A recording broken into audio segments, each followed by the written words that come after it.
আসসালামু আলাইকুম ওয়া রাহমাতুল্লাহি ওয়া বারাকাতুহু।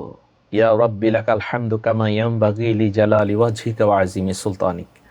আসসালাতু ওয়াসসালামু আলাইকা ইয়া সাইয়্যিদি ইয়া রাসূলুল্লাহ। নাহমাদুহু ওয়া নুসাল্লি আলা রাসূলিহিল কারীম। আউযু বিল্লাহি মিনাশ শাইতানির রাজীম। বিসমিল্লাহির রাহমানির রাহিম। ইয়া আইয়ুহাল্লাযীনা আমানু কুতিবা আলাইকুমুস সিয়াম কামা কুতিবা আলাল্লাযীনা মিন ক্বাবলিকুম লাআল্লাকুম তাত্তাকুন।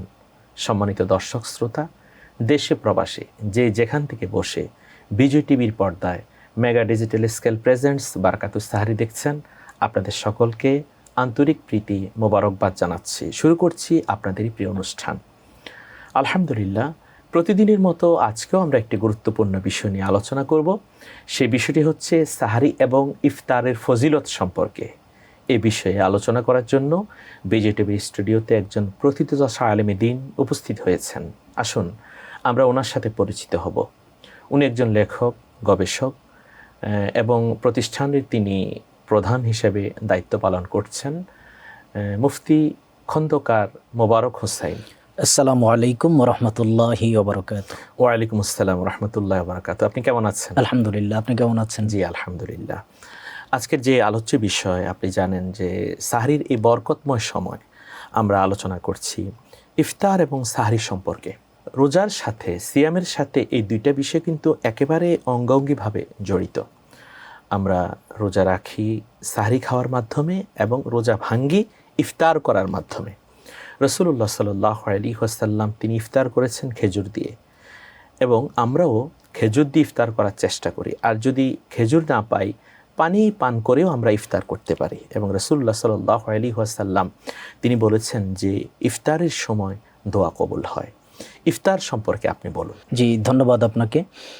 মাহে রমজানুল মুবারক আল্লাহ রাব্বুল আলামিনের দেওয়া আমাদের উম্মতে মুহাম্মদের জন্য সর্বশ্রেষ্ঠ একটা নেয়ামত। রব্বুল আলামিন হাকিমুল হাকিমিন পিয়ারা নবী রাসূল করিম সাল্লাল্লাহু আলাইহি ওয়াসাল্লামের ওসিলাই যে কতগুলো বিষয় দিয়ে আমাদেরকে ধন্য করেছেন, তন্মধ্যে একটি হলো মাহে রমজানুল মুবারকের রোজা এবং রোজার সাথে সংশ্লিষ্ট সাহরি এবং ইফতার। দেখুন, আল্লাহ রব্বুল আলামিন আমাদেরকে কতটা ভালোবাসেন। এই মাহে রমজানুল মুবারক হলো তার একটি উদাহরণ বলা চলে। রব্বুল আলামিন হাকিমুল হাকিমিন এই মাহে রমজানুল মুবারক আমাদেরকে দিয়ে ধন্য করেছেন আমাদের গুনাহগুলোকে মাফ করানোর জন্য এবং আল্লাহর কাছে আমাদেরকে নেওয়ার জন্য, দিদারে এলাহি আল্লাহর সন্তুষ্টি অর্জন এবং বান্দাকে আল্লাহর কাছাকাছি নেওয়ার জন্য ব্যবস্থা করেছেন সাহরি এবং ইফতারের। অর্থাৎ বান্দাকে তিনি বন্ধু বানাতে চান। আল্লাহ যে সুযোগটা আমাকে দিয়েছেন, আপনাকে দিয়েছেন, আমরা সেই সুযোগ অবশ্যই নিব। জি, যে কথাটি বলছিলাম, ইফতার বান্দা যখন সারাদিন না খেয়ে উপোস থাকে, চাইলে ঘরের দরজা বন্ধ করে খেতে পারে, দুনিয়ার কেউ দেখবে না, খায় না, একজন দেখবেন, তিনি আমাদের রব আল্লাহ।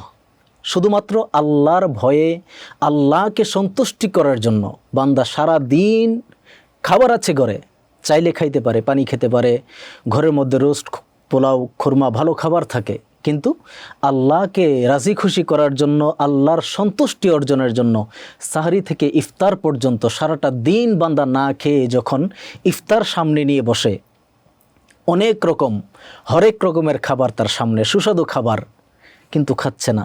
আল্লাহ ফেরেশতাদেরকে ডাক দিয়ে জিজ্ঞাসা করে, ও আমার ফেরেশতারা, সারাটা দিন তারা না খেয়ে আছে, চাইলেই খাইতে পারে, সামনে খাবার, কার জন্য অপেক্ষা করছে, কিসের জন্য অপেক্ষা করতেছে?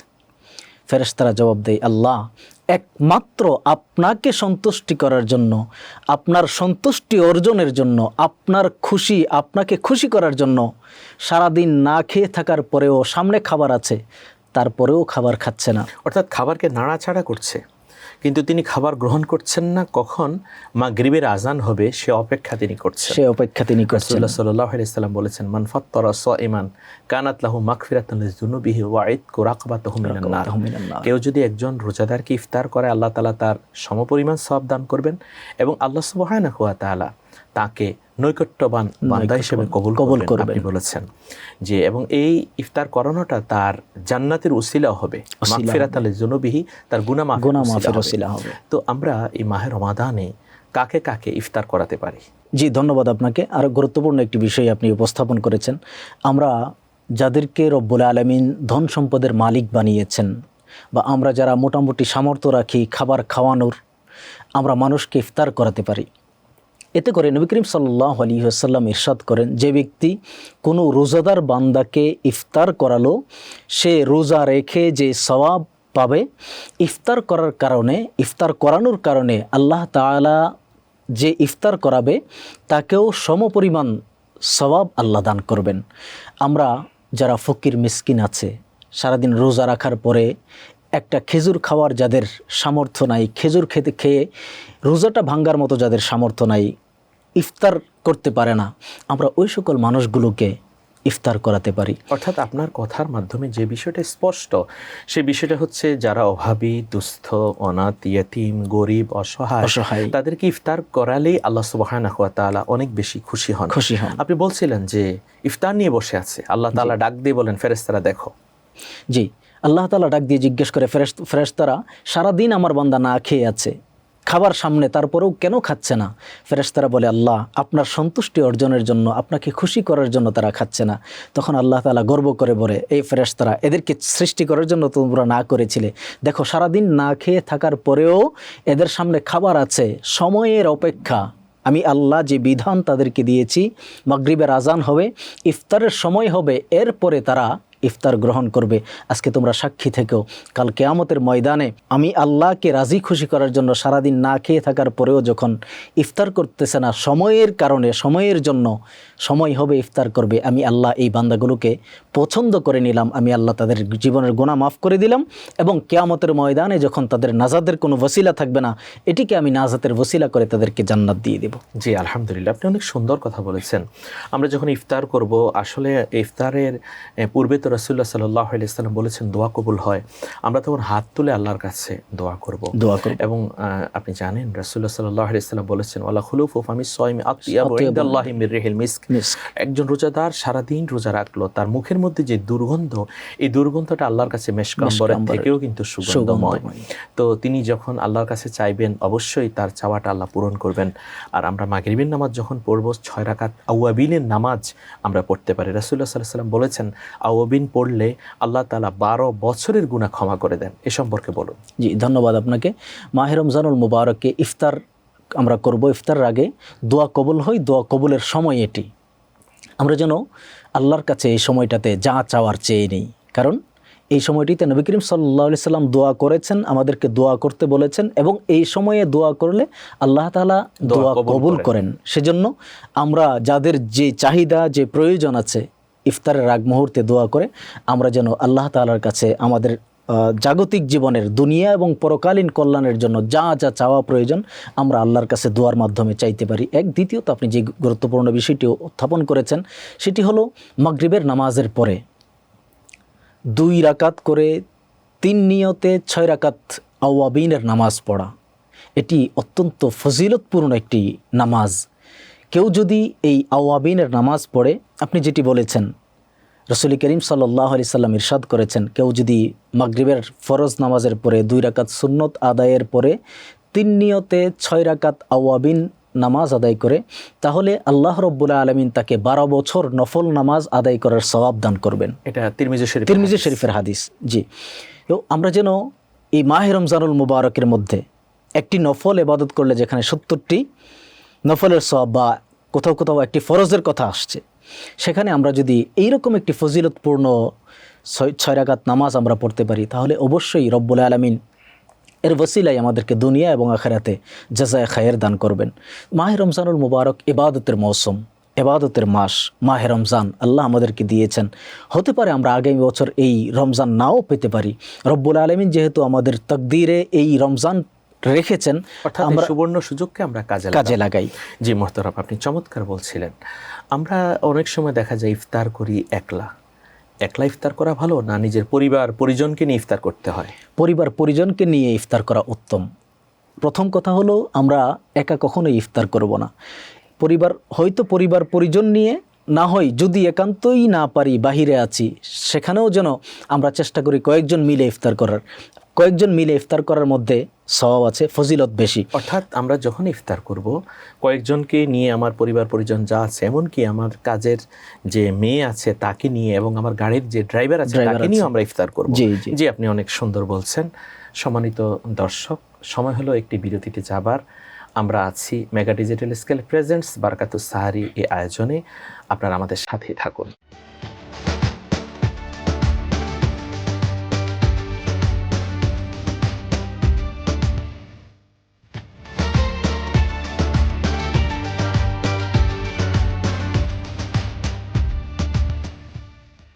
আলহামদুলিল্লাহ, বিরতির পর আমরা আবার ফিরে আসলাম mega digital scale presents Barakatus Sahri আজকের আয়োজনে।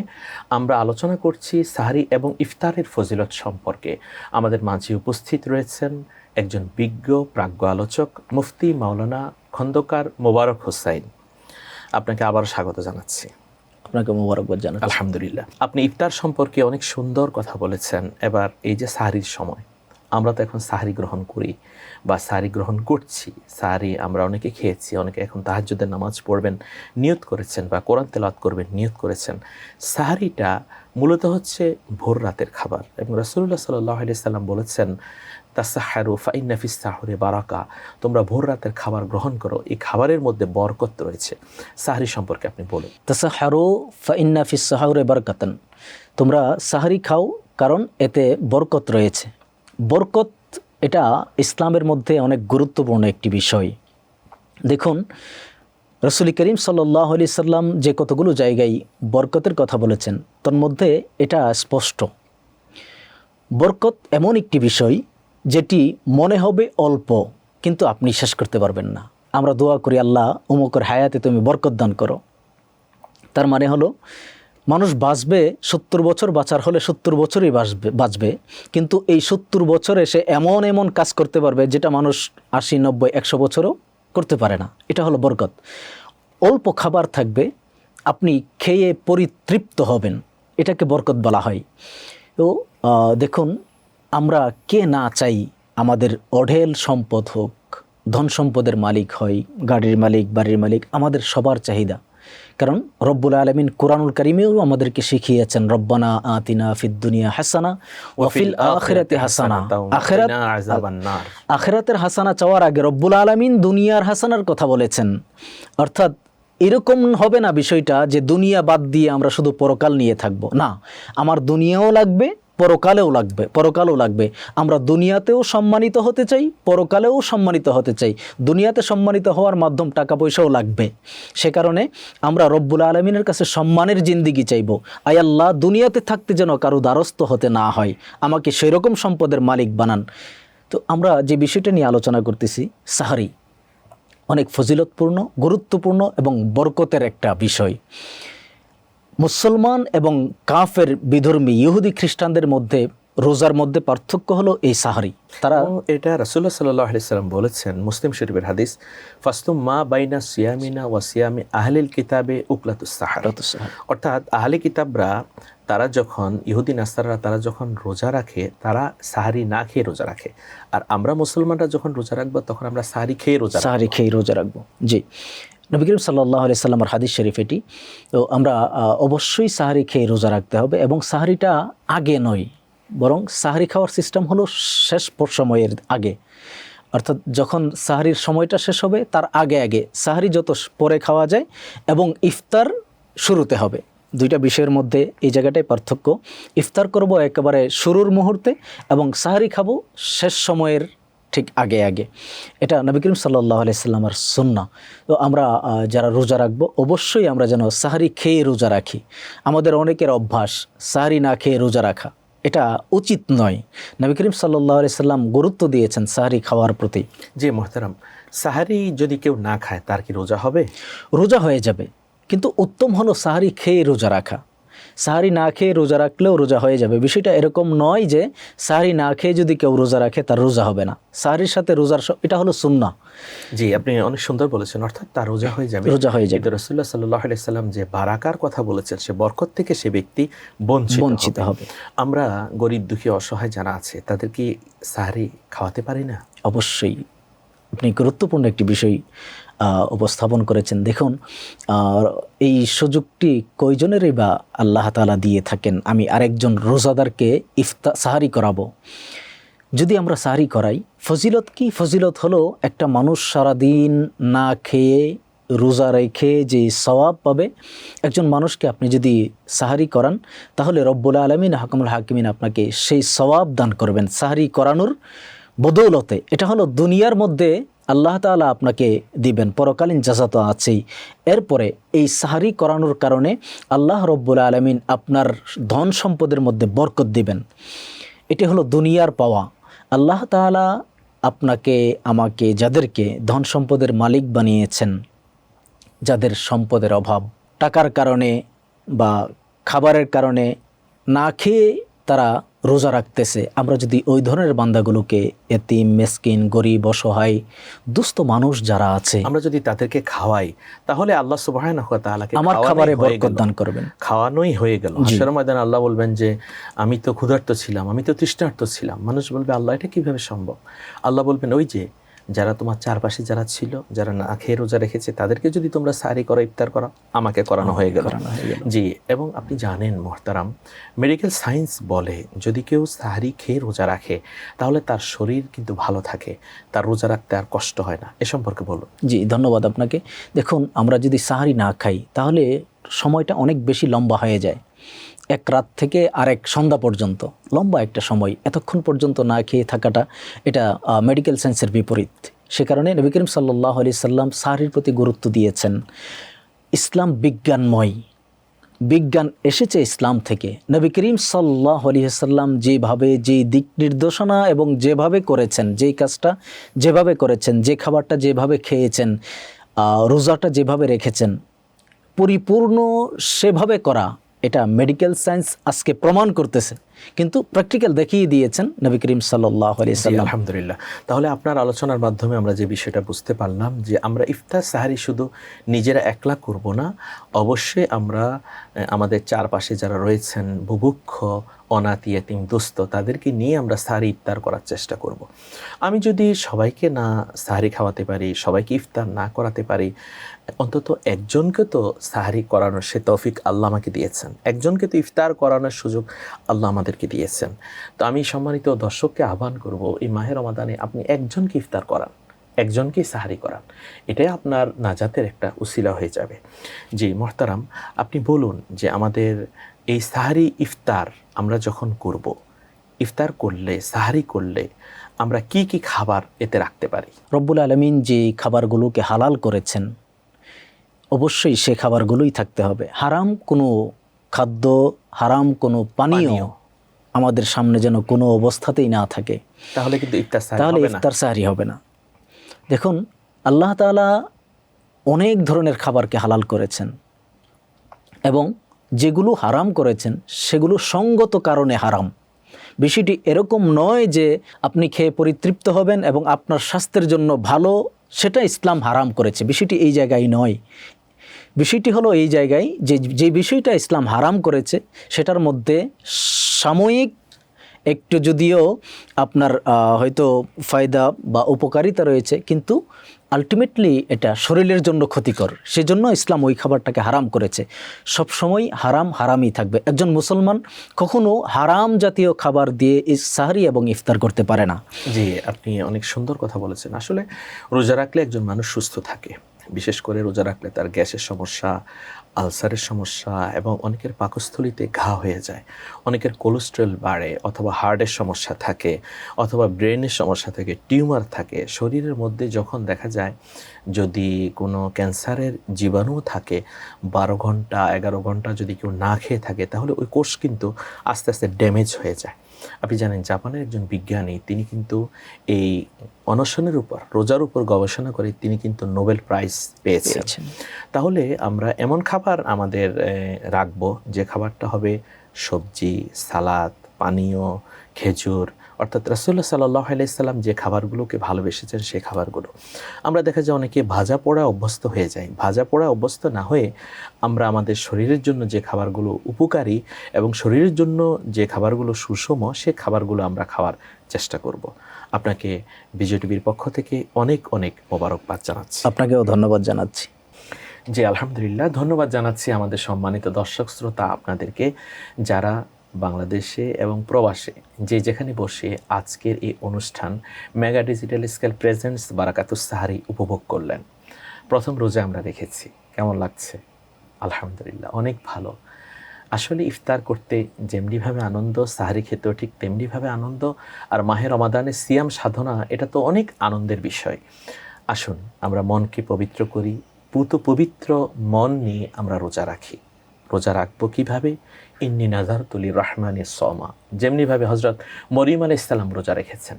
রোজা রাখবো তেমনিভাবে যেমনিভাবে জাকারিয়া আলাইহিস সালাম রোজা রেখেছেন। রোজা রাখবো তেমনিভাবে যেমনিভাবে আমাদের প্রিয় নবী হজরত মুহাম্মদ মুস্তাফা সাল্লাল্লাহু আলাইহি সাল্লাম এবং অনেক নবী রোজা রেখেছেন। আসুন আমাদের এই সিয়াম কিয়ামের বিনিময়ে আল্লাহ তাআলা আমাদের সকলকে ক্ষমা করে দিন। দেখতে দেখতে আজকের আয়োজনের আমরা একেবারে শেষ পর্যায়ে চলে এসেছি। Mega digital scale presents Barakatus Sahri আগামীকাল এই সময়ে আমরা আবার উপস্থিত হব। সকলে সুস্থ সুন্দর থাকুন। আল্লাহ হাফেজ। আসসালামু আলাইকুম ওয়া রাহমাতুল্লাহি ওয়া বারাকাতুহু।